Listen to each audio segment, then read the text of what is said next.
পেঁয়াজগুলো ভালো ভেজে নেওয়া হয়ে গেছে। এখন আমি ডিমগুলো দিয়ে দিচ্ছি। ডিমগুলো ভালোভাবে ভেজে নেব।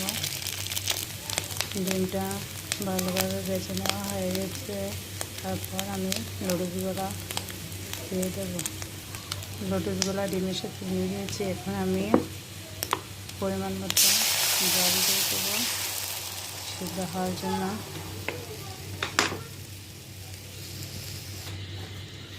নুডলসগুলো প্রায় হয়ে এসেছে। নুডলস রান্না করা হয়ে গেছে। নুডলস রান্না করা হয়ে গেছে। দেখতে পাচ্ছেন নুডলস রান্না করা হয়ে গেছে। কেমন হয়েছে সবাই বলবেন। এভাবে ছোটো বড় সবাই রান্না করে খেতে পারেন।